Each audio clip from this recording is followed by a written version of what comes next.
Hello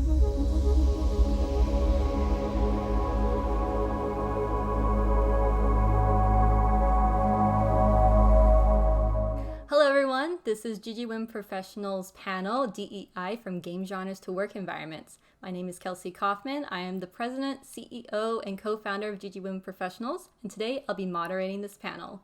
We have 3 panelists today, and we're going to do some introductions with these ladies. So first up, Minha, why don't you tell us your first name, last name, your company and title, and a little short bio, and how about some fun facts? I'm Minha. Currently, I'm working as an ambassador. I'm volunteering as an ambassador in Women in Games, and I'm working in Sensmate, Sri Lanka, as a data annotator. And I'm doing some freelance projects if I'm free, and also volunteering as a teacher for kids coding and game making lessons. And I have completed my internship at Lakshman Kadir Kamar Institute of International Relations and Strategic Studies, Sri Lanka. And I have worked for the project Shadow's Edge as a quality assurance gameplay tester. And yeah, that's all. And fun facts, I love to play games always. And I am a little bit imaginative and creative. That's all. Thank you, Minha. I appreciate it. And Kristen? Hi, I'm Kristen Renee Gorlitz. I work at NBCUniversal in TV distribution. I currently do metadata, which is a sort of data aggregate job. And then I also own my own company called Choose VR, where I make independent narrative games for virtual reality. So kind of choose your own adventure style to involve a person in the narrative. I love to do like karaoke and dancing in my free time. And the things that I love most about stories are, I love science fiction and horror stories, and I love things that can shape the future for the better. So that's me. Thank you, Kristen.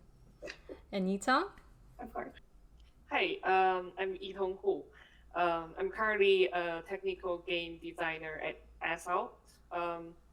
So we currently make a horror game, but fun fact is I'm not brave enough to play any other horror games or watch horror movies without my friends in the same room with me. I'm a pet parent, but my pet are 2 hermit crabs, not cat and dogs. So yeah, that's me. Hey, that's okay. Pet's a pet. They're family members. Well, thank you, ladies. I appreciate you taking the time to be on this panel. And we're going to go over some questions. And just before we jump right into it, I think everyone would love to know, what is your current favorite video game to play right now? It could be VR, console, PC, mobile, or even board games if you don't like video games, like more board games and card game styles. Well, I love The Sims 4. I love playing on the PC. What about you, Yitong? Well, it's a really hard choice. I played Skyrim for over at least 300 hours. But I also really love Kingdom Come Deliverance. Oh, okay. I haven't played that one yet. What about you? What about Minha? Which one is your favorite current game right now? Island Farm. There's a game in Facebook called Island Farm. Oh, So that okay. is my favorite. Every day 1 hour, at least 1 hour I play before I sleep. Oh. Yeah. Well, hey, nothing wrong with Island Farm. That sounds great. Is it similar to is it a Zynga game? Is it a different company's game?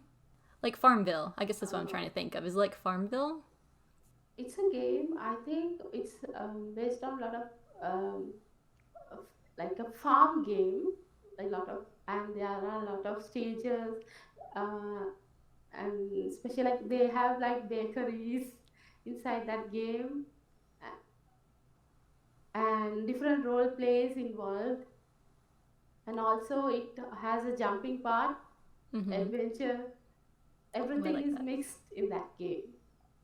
I like that. That's fun. Thank you, Minha. And Kristen, what's your current favorite game right now? Well, I was thinking about it. There are a lot of cool VR experiences that I've been playing a lot, like Half-Life Alyx and Ooh. Wander. But I really enjoy this game called Virtual Reality. Oh. It's a science fiction comedy virtual reality experience where humans are working for machines, and you're doing different like comedy scenarios while revolting against your job. So there's like weird union things happening, and you're like, how do I break out of here instead of being a slave to these machines doing their menial tasks like buttering toast and things like that. It's very funny and very story driven. Is this a new game, or is this game like a few years old? Because this sounds very familiar. Virtual reality. Is it like 8 years old, or? They have it's a few years old, the Yeah. first one, and they just recently, like within the last couple months, released virtual reality 2. So Okay. I'm enjoying them both. I think someone on my undergrad capstone project named Mitch, I think he worked on the original virtual reality game. So I was like, wait, I know that. Do you like put on a helmet? Cool. I love it. Yeah. I hear people like that. So fun. All right. Well, thank you, ladies, for sharing your favorite games. And it's very interesting to see as gamers ourselves to kind of see what people are into. And one of that is DEI. So diversity, equality, and inclusion is a big topic in the game industry. Some people say we don't have enough of it. Some people say we're going the right direction. While others might say we're maybe not going in the right direction. So I would start with Kristen with this one, and then everyone else, Minha and Yitong, you can answer afterwards. Do you think there is more diversity in games in the last 5 years? What do you personally think? So my experience is more in the entertainment industry in general, like in television, and I see things definitely moving forward there. But I found that I myself have had more opportunities in this gaming space and virtual reality because there is just more support for diversity and inclusion from things like the Unity for Humanity grant, which might not focus solely on diversity, but it's one of the core things that they're looking for when funding different people. And there have been many platforms, like there was a platform called Artisan Fund that would specifically fund VR projects for female VR artists, and then the BIPOC artists, and there are just different grants, and I'm finding that it's a lot easier to be a female working in this game space in virtual reality than it is to be in like the entertainment space, which I had competed in for many years, working for movies and being a genre person myself. I do like horror and science fiction, where there have been a lack of people like on the creative behind the scenes. I think though in front of this screen, they're doing a great job on like a high Hollywood level to bring more people and more diversity to it. So it's interesting. I do know when VR started getting even more popular the past 10 years, there are more women in that field. You can see a lot of more developers, game and non-game VR developers entering VR because it is a little bit easier for women versus games. Thank you for that, Kristen. Minha, what do you think? Do you think there is more diversity in games for the past 5 years? Yes, I think there's diversity in games, especially the styles of the games, action, adventure, fighting, puzzle games, and role-playing, simulation, sports, strategy games. And there are many diversities, and but different variety has different varieties are coming.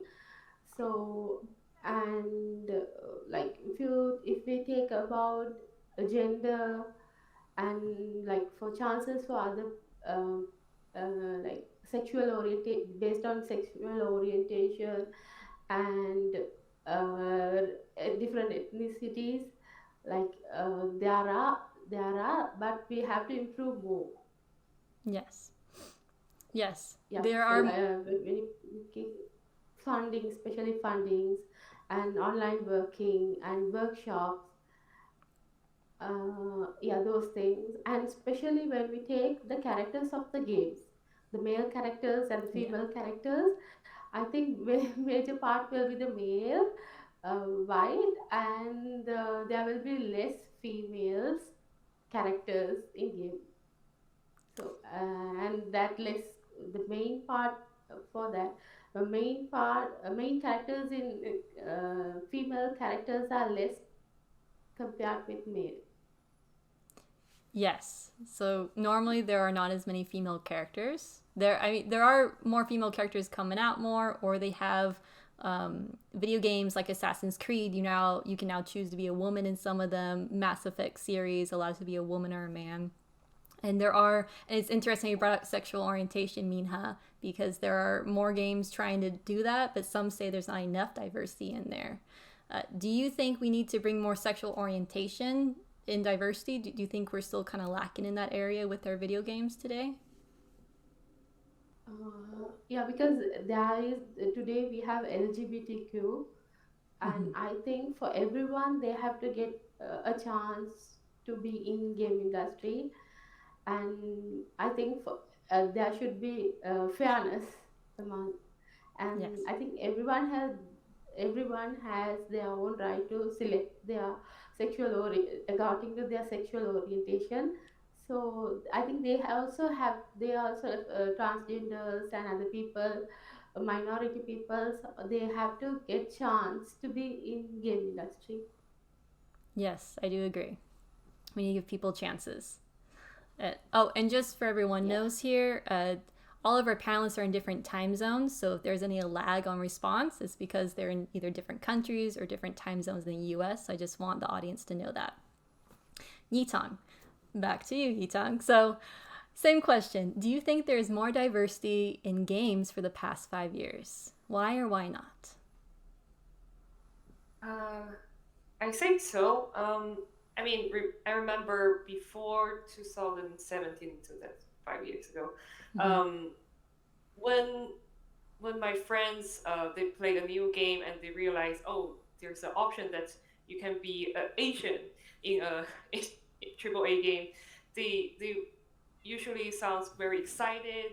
Feel like, wow, this is a new thing. And when there's like the romance options with the same gender NPC, they'll be like, wow, this is a big thing. But in this past 5 years, they won't really sound very excited. They kind of like calm and get used to it. So I think that means both the players and the game developers, they already accept the fact that diversity in video game is a must-have thing. It's a must-have. Yes. So why do you think it should be a must-have with diversity in games? Do you think that relates to maybe opening up for more players to come play to it? Just like Minha said, people should come in the game machine, should give people chances. Does that give chances to our gamers as well? Yeah, I think when people make games, most of them, they don't mean to make this product for a specific group. They mean to make the joy for everyone. But we don't always realize that maybe some specific community or some group, they're not able to appreciate some of the content if the designers didn't make the DEI content enough. So it's kind of sad that sometimes those players cannot enjoy those great games, or they will feel like they kind of left on the side. Yeah. That's a good response. Thank you, Yitong. All right. So, ladies, Are there genres in games that you think are nailing it in DEI? Or are there genres in games lacking to provide DEI? Tong, would you like to answer that first? Do you think the genres in games are nailing it in DEI? They're doing well, or do you think they're still lacking in the genres? I think the genres that where the player personality is a big part of the gameplay, like visual novel or RPG, like role play games. Mm-hmm. They really there's a lot of new game that covers like the character creations, give you different skin tone, different gender appearance, more romance options. I think like racing games that like player character is not really an important part of the game. Sometimes the developers, even the very big companies, they don't pay attention enough on the diversity. So I remember a tweet about Forden, I think it's called Forden, For the Horizon 5. I think so. I can't recall which one you're calling about. Is it a race car game? Or I think of like that one, like Forza? Yeah. Okay. Yeah. Forza, yeah. It's a I think it's only for Xbox. Okay. It's a great game. I played it for months. It's one of the most popular racing game. But I tweet about the character creation part because they totally have 25 character faces you can choose. But in this 25 options, there's only one Asian female face and one Asian male face. So I cannot I don't know how other race feel about other face options, but as an Asian female, I feel like I've been forced to choose a face that I can tell there's some obvious stereotype from the Western world. Yeah, that's actually a good point you bring up. When there isn't a character creation, but we do offer different characters to choose from. You think if we're going to show different ethnicities, maybe we should have more than one option in games. Is that you're saying that you would kind of like more as a diversity in the games? Yeah, I mean it's quite obvious that like the white female face and black female face have at least 2 or 3 options, but Asian face is just only one. Interesting. That's good to know. I didn't even know that Forza had those options. I haven't played Forza in a long time, but thank you, Yitong. I appreciate that. Kristen, what do you think? What genres of games do you see that we may be lacking or not lacking in diversity, equality, and inclusivity? Well, I was thinking about it, and I'm not sure I know any genre that is specifically lacking in diversity and inclusion, but I think the problem can be that there are 2 problems. It's the game itself and how it represents the different points of view through the characters and the story, but then also the behind the scenes of the creators is where this really starts, because you can try to get a studio or a game who's got, maybe an entirely male team, and they're going to be like, okay, we'll give options for all of these different faces and skins, and of course there'll be some females and one Asian female in this game, but they haven't really introduced in their like creative thought process how to represent women like women on this game. And so you're going to see people acting still in a like masculine way, like women could be very tough, and for me in the entertainment space, we got this criticism with Wonder Woman where it's like she's feminine and not always kick-ass, even though she is kick-ass. And they're like, women to be strong and empowered need to be like Ripley from Alien. And you're like, she's very cool and badass, but those are traits that we apply more to a masculine sort of mind frame. And when you introduce someone who has some softer qualities and acts like a traditional female would act, that just brings something that was criticized in Wonder Woman, but brought something that we can identify with. And you're like, that's what a female perspective behind the lens actually brings to a character in front of the lens.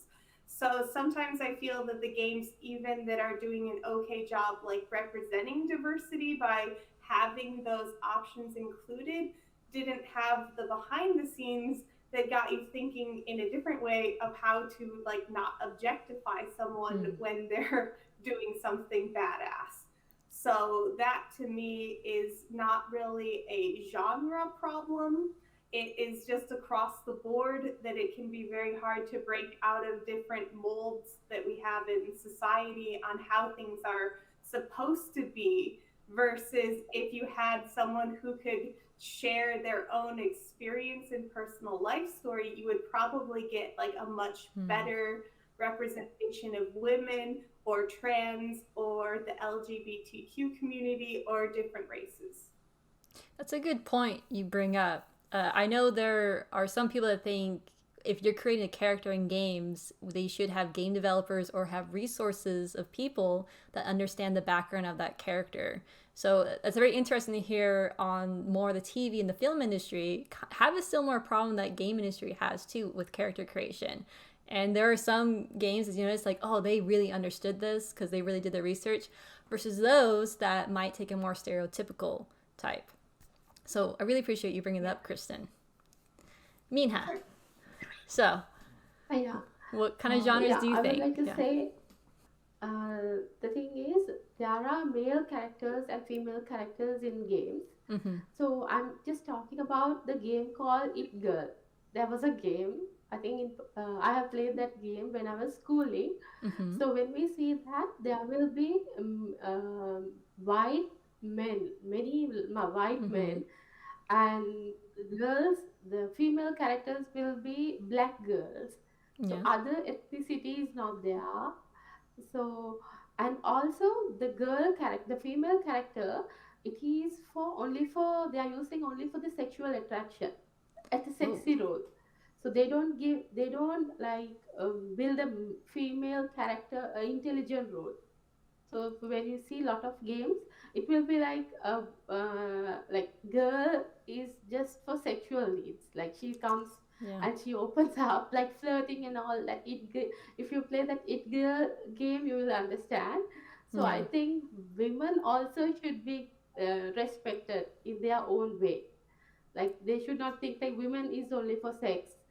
So in game characters, if they can represent women in a good role, with their dignity, with respecting them with dignity, that will be good. I think so. That is the main thing I would like to say. I think you actually bring another good topic up, Minha, is, women are sexualized in video games. Now, there are some women that don't mind having the option, maybe feeling a little sexy, because some feel very powerful with that, versus others are like, well, then give me an option where I don't have to be a sex object. And so I do think there are people lacking that diversity, whether not providing any option or providing very limited option to what you brought up. So there are some genres, as you state, that do bring up sexualizing women, and that's their main purpose, is the audiences for men or those that are attracted to women as a sex object. And I think that's something we should tackle more, is women are not objects. Yes, we are human beings, everyone's beautiful in their own way, but we are more than that. We are intelligent and we should have dignity. Thank you, Minha. I appreciate you bringing that up. All right. Now, this might be a fun one. So what games have each of you personally played that represent DEI the best?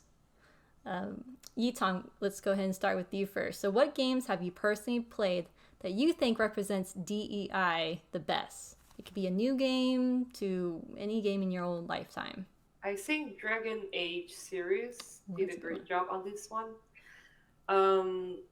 I mean, they gave diverse player character customization and pretty flexible romance options. I think from 2009, that's the time when this strong diversity in video game concepts is not yet become a big thing in AAA game. And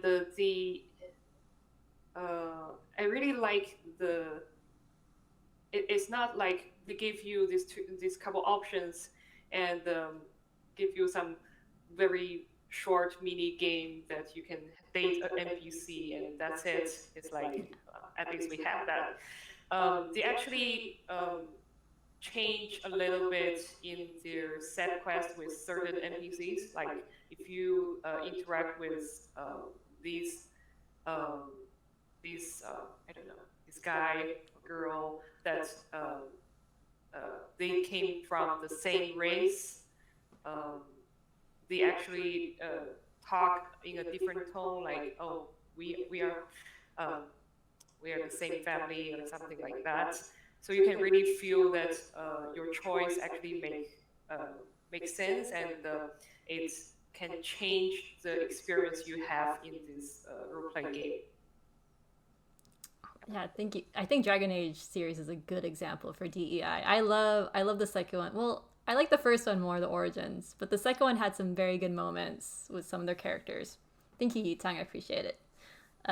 Minha, what is some games that you've played recently in your lifetime that really represent DEI for you? I cannot remember the name of the game, but I have played a game. But it has like it is based on a city, and there are many people coming to shops. And in that game, there were like different kind of people from different areas. But I think not 100% it met DEI. So, but it's okay. It's okay. But I think they can add some more characters with different cultures. And you don't remember what the name of the game was? That's a kind of neat game. Was it for PC maybe, or was it on the console or mobile? Actually, I cannot remember the name of the game. It was in the mobile game. It's a mobile game. Okay. Oh, that's interesting. I didn't check that out. Thank you, Mia. I appreciate that. And Kristen, what about you? Okay. Any DEI games that you personally found you played in your lifetime? Yeah, I was thinking that role-playing games are kind of more suited for this, so I'm going to do a little cheat, and I'm going to say that Dungeons & Dragons is probably the best for diversity and inclusion because its structure and because you can like create any world you want with your friends. Like, side note, I play D&D and I met my husband playing D&D, so I'm also just a big fan of that game. But you really can bring yourself because you're creating the character and then you're able to explore the world. But I think the way that Dungeons & Dragons is set up like really supports an open community to bring anyone. So they like created a rule book and a guidebook and set up for monsters and set up for your characters that gives you some freedom to bring yourself to it. But they were never like, oh, these people shouldn't be playing our game. They're like, yeah, everyone can come in. So it kind of started like this philosophy of just being inclusive in the game itself. And it's kind of harder to do when you're actually creating a like PC game or a virtual reality game because you have visuals that you're setting for people. Like you can't necessarily give them infinite options yet because of the tech like limitations on the devices. So you have to just give like broad stroke representations and hope that that covers like this type of base or that type of base because now you've set an image to their character. But some games still, again, give you the freedom to explore yourself as a character. And those, I think, are the ones that do just a lot better job. Yeah, D&D is interesting. It feels like a little bit of improving with the roll of the dice. That's how I think of D&D at times. But also, that's so cool. You met your husband that way. Congratulations. That's a fun little story. He's a huge fan, and he got me to play. Well, I was like, my friends were like, hey, play D&D, and I was like, I have free time in my life for once, and I'll do something I've never done. And my husband met me and found out I was doing D&D, so he's like, hey, can I join your team? And that's how I got to really know him, was like playing through different characters. And me, I don't know, I'm not very good at improvising things, so I created a character who's very like by the rules, and like whatever, I'm just like, roll the dice, do the thing. I don't know how to act, but you know, it doesn't matter like your skill level and talent at doing the job. It lets you just come and like play with friends and invent a world together. So that's the great part of it. That is the great part about D&D. Thank you so much for sharing that. Okay, now games, you know, whether people see we're lacking in DEI or we're going in the right direction, there is another part in the game industry with DEI, and that is the actual work environment. So, as people that work in games, whether it's in VR, consoles, whether we work remote, in office, or hybrid, panelists, do you think that both employees and employers at a company can do more to help their work environment to become more in diversity, equality, and inclusion? And I'll start with Minha for this one. I think it's better if we have diversity, equity, and inclusion in working place.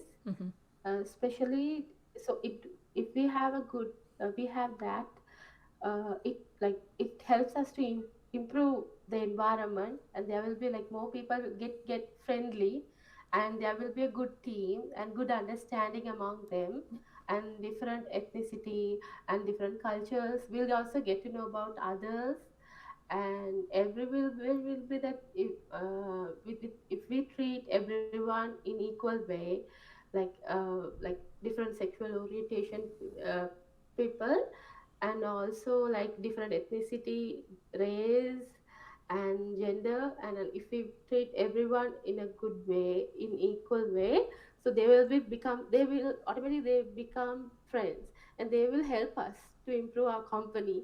So there will be a good relationship in future projects also, they will get involved. So I think so the development starts from there. I like that. Yeah. Some people that might have a more family type of work environment or on their teams, because I think you might be also mentioning a little bit on trust, right? You know, most people, or those that are closest to us personally, whether it's family, friends, or both, is there is a form of trust. And the work environment, sometimes we need that trust to bring the equality and the inclusion, because we need to listen to each other. That's a really good point you bring up, how, you know, like as a family. I think that's great, Minha.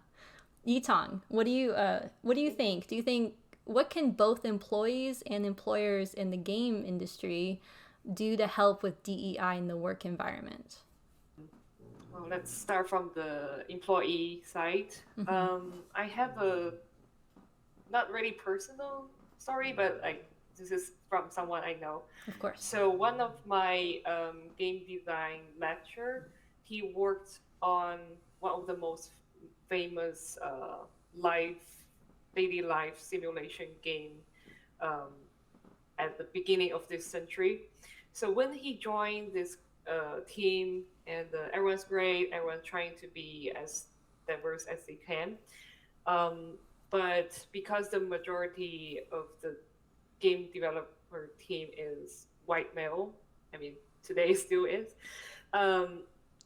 so he himself is African American. So when he look at the character creation, and he was like, I need to point out here's a big mistake. You're trying to give different skin tone, which is great, but unfortunately the African character you have is actually his original word is, you just hold the white character and dip in the chocolate sauce. So that means the bone the face structure is still white race, Interesting. but simply paint a different color. So as a person in that race, they feel not really being represented. So I think more like different race and different backgrounds employee join the team can actually bring the new ideas and new angles to view their contents, because I mean, even the best leader of the game developer team, they are still normal human. They have limited angle and experience. From the employer side, well, I know nowadays American game company are trying to hire more diverse employees. So that's the correct direction. I mean, this is from my personal experience. So I once interned in a big studio that have over 100 people, and on their website there's the group picture of different team, and I noticed the two major teams, the designers team and the programmers team. I think more than 90% of the team members are white male. Our artist team have like half white male and half, other. And the marketing and office team, they're the most diverse team, but they're not really, directly involved in the game development. So I think that's something that the hiring team, the hiring managers, they can have power to change. It's a good point you bring up for both sides, for both employees and employers. Thank you, Yitong. Kristen, now I know you don't work in game industry, and it is more film, but we are very related to each other. There are some games that are becoming more film-like, like Death Stranding, some could even consider, and look at the cutscenes that we have. So, in your opinion, and you do work in VR areas, you have your own company. Do you think there's a way for employees and employers to bring diversity, equality, and inclusion into the work environment? Yeah, absolutely. And I do have two kind of points of view from this, because I am at NBCUniversal, so it's a very large studio. And for me, they're the company so far that has best from the top down set rules for diversity and inclusion.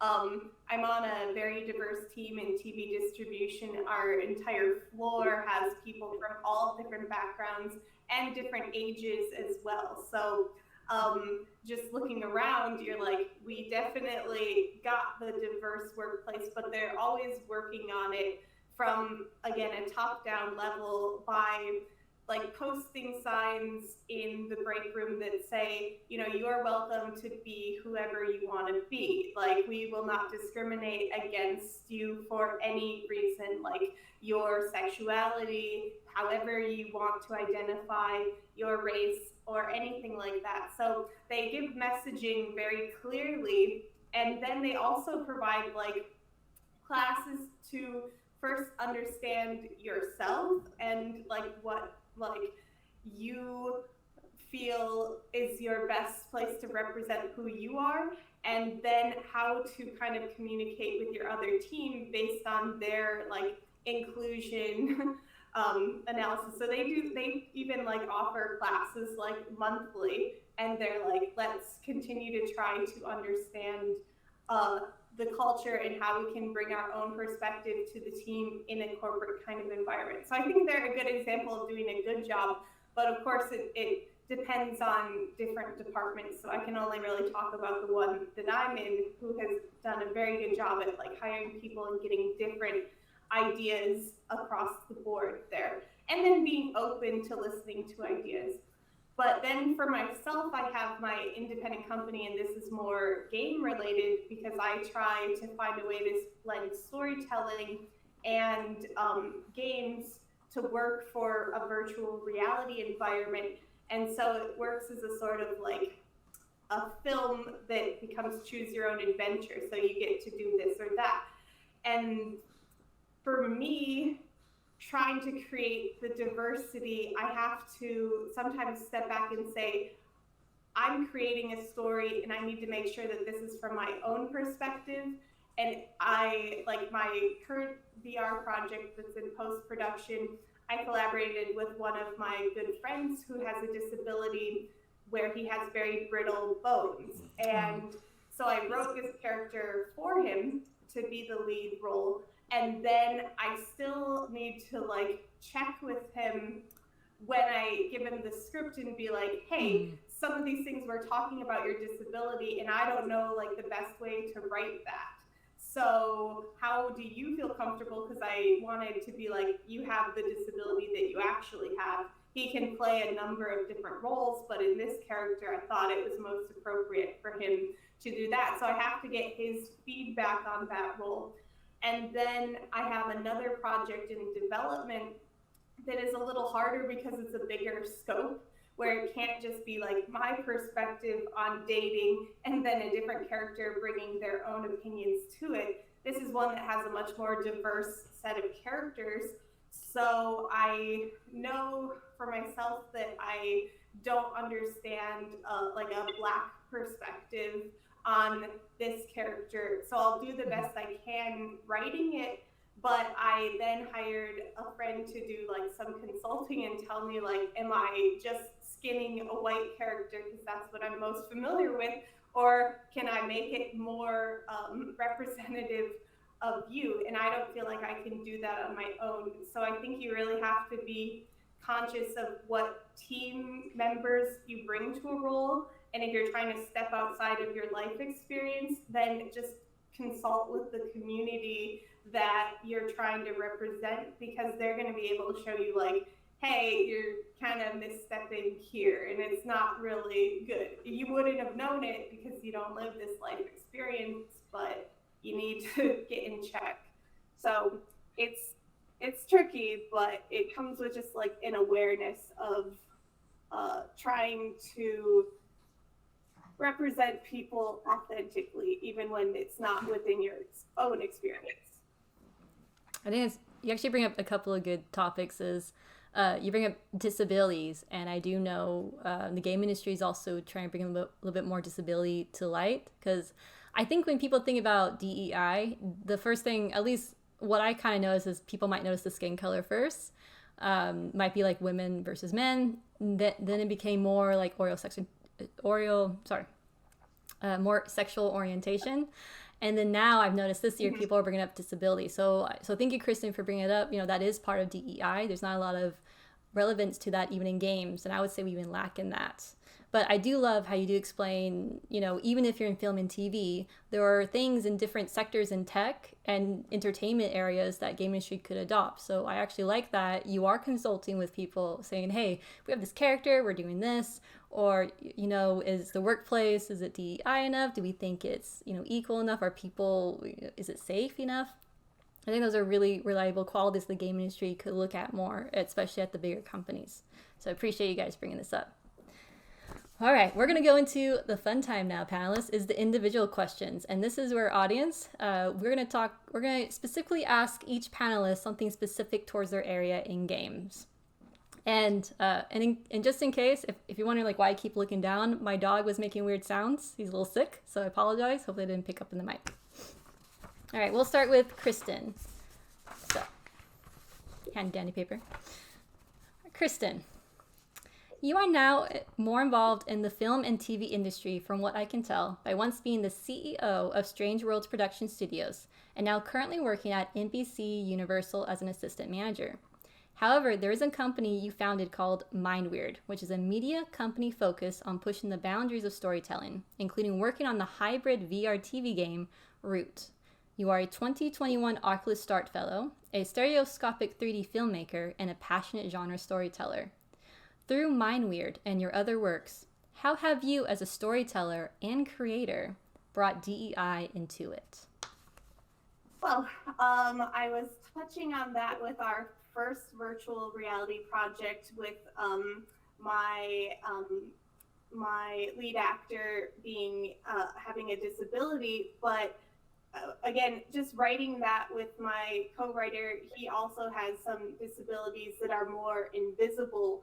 So we tried to bring our own experiences to the script to start, and then make sure that my friend is represented with like respect and dignity, even though it's a comedy about dating, and letting the in the experience, the player gets to choose different paths or decisions that the character can make, but it doesn't, you know, the options then play out in a way you might not expect from the decision that you make. So writing that, it was to make sure that we had the specific people and our own points of view well portrayed. And then behind the scenes, I like to work with different people and who have different points of view and different experiences. So this was the first time most of my crew and I had done a 3D film and a live action shoot. So I did bring on a team of like half women behind the camera as well. And that really helped just, I don't know, because there's just a lot of differences in how you see things and how you handle problems that come up on set. So of course I like working with a team, but when you're on an independent level, it also becomes working with a team of people that you've created that trust with. And so we have experience working together. And we had done some projects before and known each other through various different things. So I knew I could trust them to help bring this vision to life in the best way possible.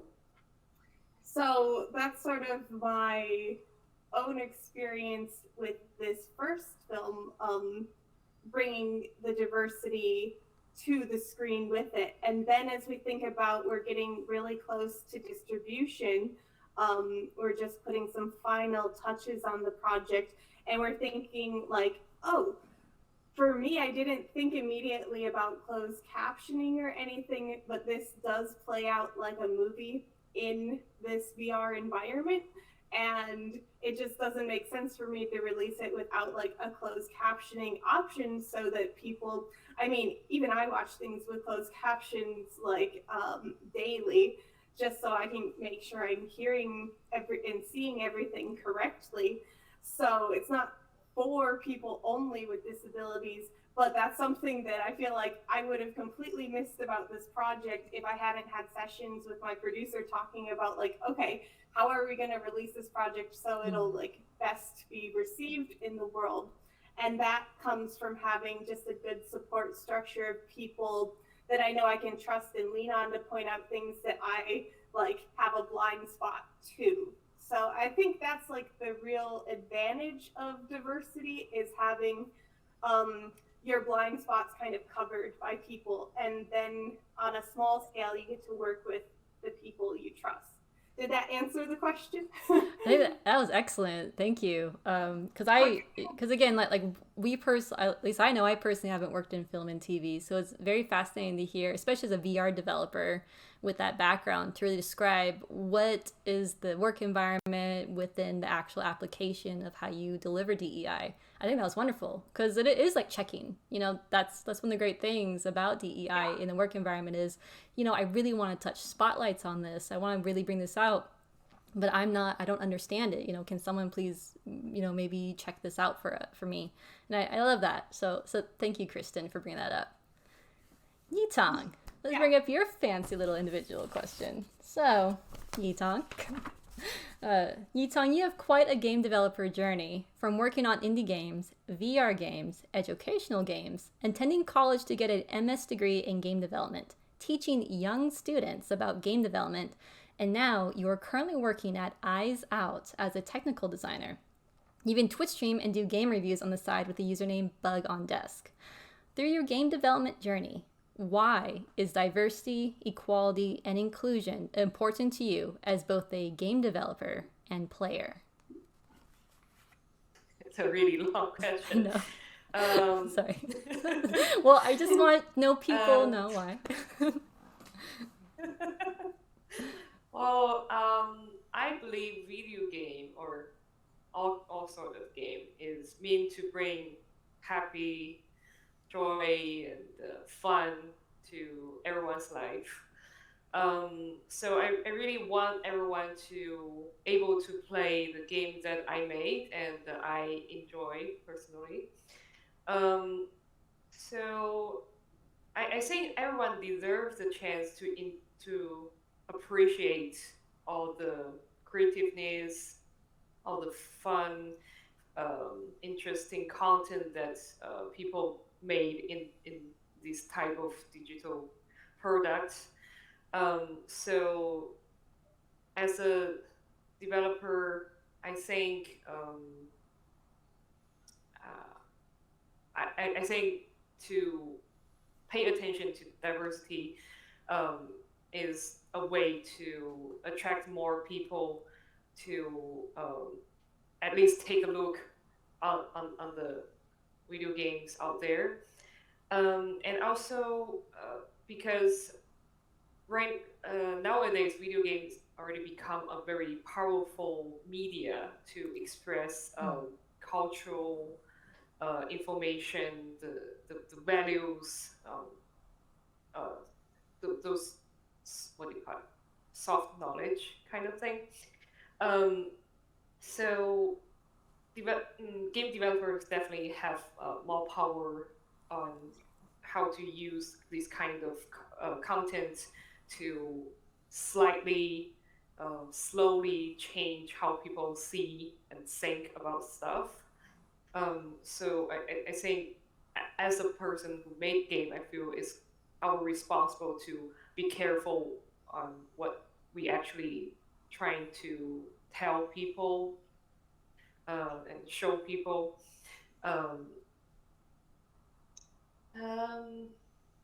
Because you never know like how a small thing in your eyes, maybe a character you draw, maybe one option you add to the dialogue, or just a simple color you choose. Those very, very small things, and like you made it and you forget about it. But when people actually play it after so long time, maybe a couple years or even decades, they still get influenced and guided, and you never know how those things can change a big part of someone, in somewhere on this planet. So did that answer the question? Oh, that definitely answered it. I actually like how you bring up, you want to bring fun content, especially the games you develop.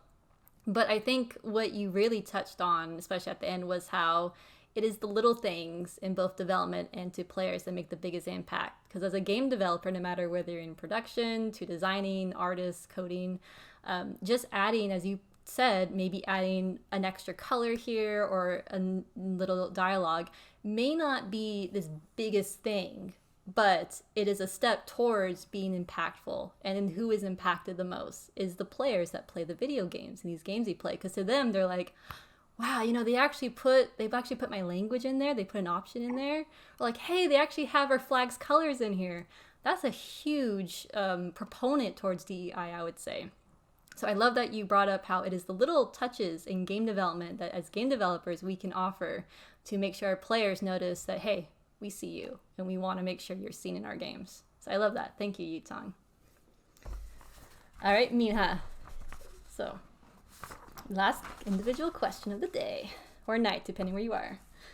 So Minha, you also have quite a game story yourself, from teaching mathematics, freelancing as a web designer and web developer, and now you currently work as both a freelance game developer and QA gameplay tester, but also as a Women in Games ambassador.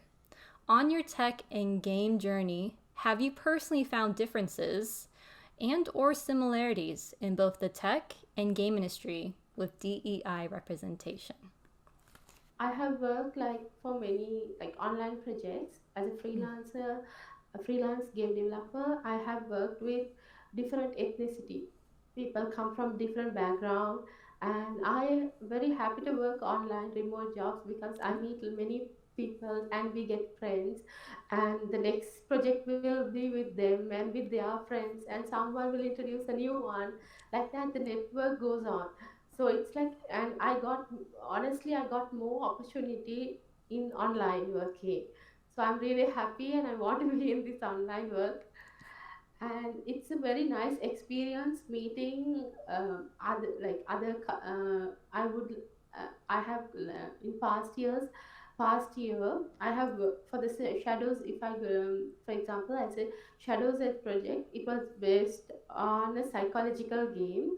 So I worked as a quality assurance tester, both as a teacher and also a child role. How does the child feels about this game? As a teacher, what I'm feeling about this in psychological perspective, and also the other testing parts also we did. So working with different cultures and getting to know about other cultures, other countries practices, and everything was great. That was a good experience in tech industry also. And I met different types of like different um, races, ethnicity, gender, gender identity, and sexual orientation, and age, like different kinds of age, and different types of socioeconomic classes. So it was great to work with everyone, and I also learned lot of things from them, and I shared my knowledge with them, and cultural side, and like everything was good.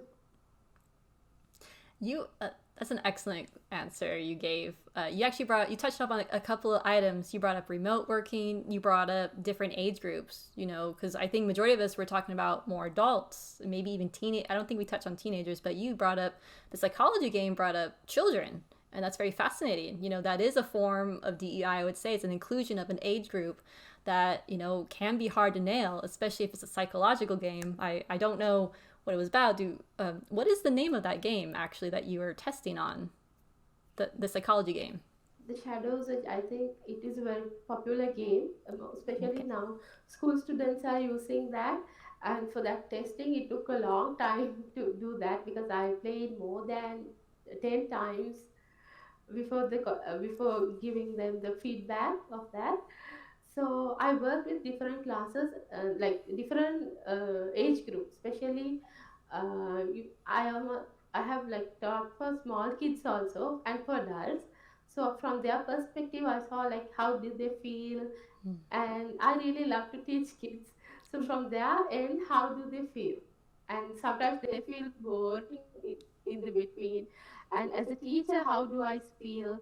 Like those things I read, like specifically for psychological testing, we have to do that. So working with different age group and different like concept, that psychological concept was new for me. So it is a very motivational game. Just if you have time, you all can play and see. So that is good for all age group, I think. I personally love games that deal with the mind. So any psychological games, I will definitely check it out. Maybe I'll watch a YouTuber play it too, in case in case my computer can't handle it. It happens, but I love that. You also touched about remote work. Now, remote work, especially in games and tech, has been, I would say, got very popular during the pandemic in 2020. Some do say we might be going maybe a little bit more hybrid because there are some people that miss the office. But Minha, did you find with remote work it actually brought more diversity into the work environment? Is that something that you personally found in either games or tech? Yeah, I think that that there will. I think there is diversity in that, and like when you take jobs and all, I think remote jobs should improve. Because there are a lot of uh, things that is lacking in remote job. So people get less opportunity to work. So if you apply for a remote job, so for certain countries they won't allow. You should be in certain location to work. That should be changed, and it should be for worldwide, I think. Yeah, I would agree with that. There are that was a big problem in tech and games, where people couldn't work somewhere unless they moved to the company, right? Even if it was contract work, because they required to be in office. So you do bring up a good point, Minha, how by being remote, and you want to be global, worldwide, I think that's great. I think we should. 2020 has proven in games and tech industries that we can do this work at home. It saves us money, gives us more of a personal life. Some people found that it was better healthy, like mental health as well, both physically. And as you put it, it opened doors for yourselves and others, because you can bring more diversity in that.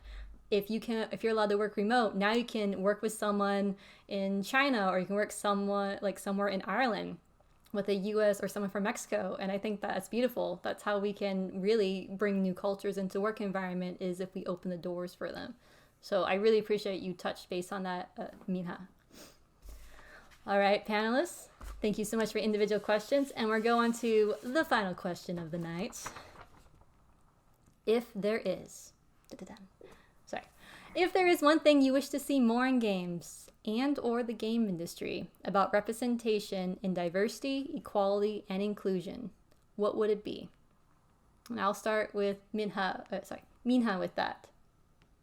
What would you like to see more in DEI? I think we have, like, in every company and every places work in game industry, they have to improve diversity, equity, and inclusion, so that people become more friendly, and like they should feel like this place belongs to us, and we are very comfortable working with them. So people will do more without asking. Like they will do extra work if they are happy. So the main thing we have to focus that about from we should care for the people from they may be from different background, different country, different ethnicity, and they can be different sexual orientation and age group. So, and especially with disabilities, there are a lot of employees with disabilities. Yeah. So we can help them. We can make them better and feel comfortable and be friendly. So, and yeah, then the DE. We can improve the DEI concept, so we will get more benefit, and it will be useful for everyone. I love that. Thank you, Minha. Kristen, Welcome. Same answer. Same question. As you can tell, I'm a little tired too. So, if there's one thing you wish to see more in games and or game industry about representation and DEI, what would it be?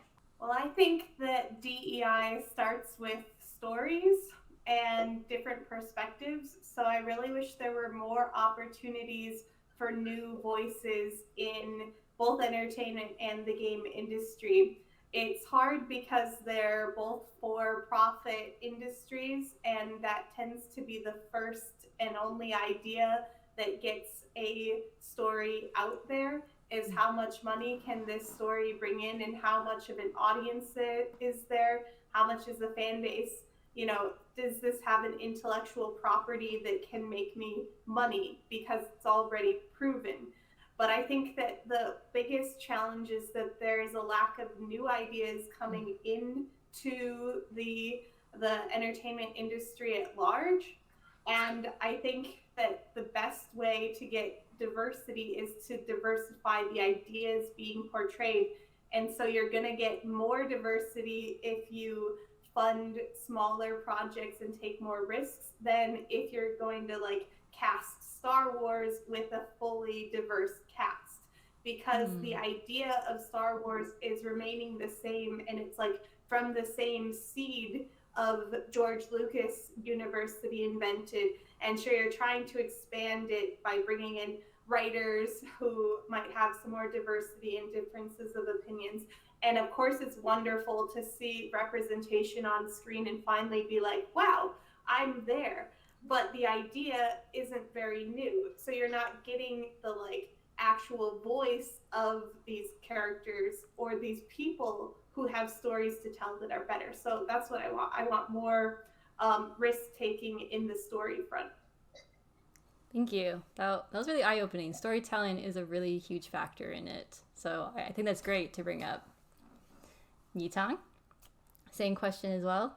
If there's one thing you wish to see more in games and or the game industry for representation in DEI, what would it be?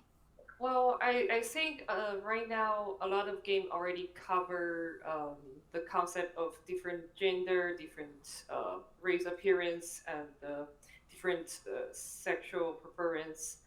But I feel like not really anyone talk about the experience of being a foreigner. So if you see most of the RPG games, the main character actually, not always, but usually is a person that just very recently arrived to a new land, meet new race, new culture. Um, so I wish someone can actually design at least the chapter one, the introduction experience, like because me, I born and grew up in China, and then I moved to Malaysia for 5 years, then moved to West Coast US for 3 years, and then now is in East Coast. So I keep being the outsider, the character.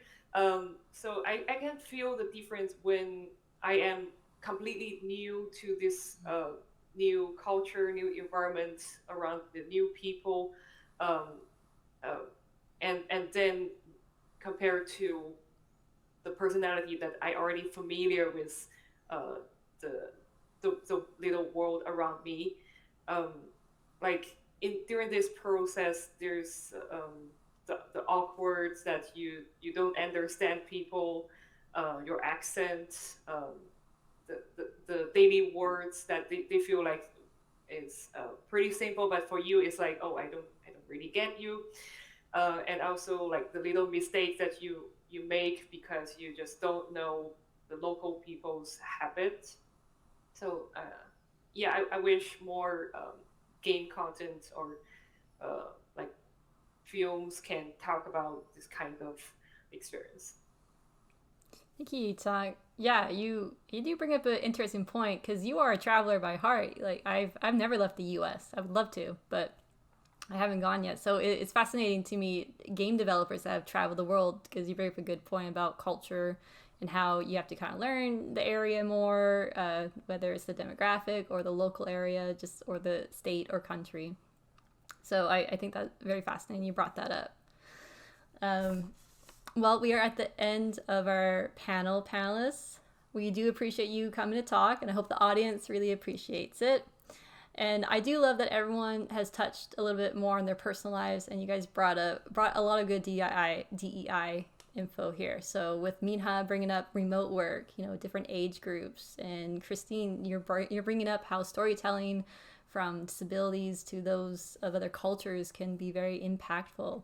And then Yitong, coming as a game developer yourself, how we lack representation with limitations in it. We don't have enough. We might just because we show one doesn't mean we can only show one. Let's show different, more options in that area. I think it's wonderful to bring up. So thank you, ladies. I appreciate you all. And thank you, everyone, for coming to GGWIM Professionals panel on DEI, from game genres to work environment. Hope you have a good day and a good night. Bye. Bye. Thank you. Bye. Thank you. Bye. Have a nice day.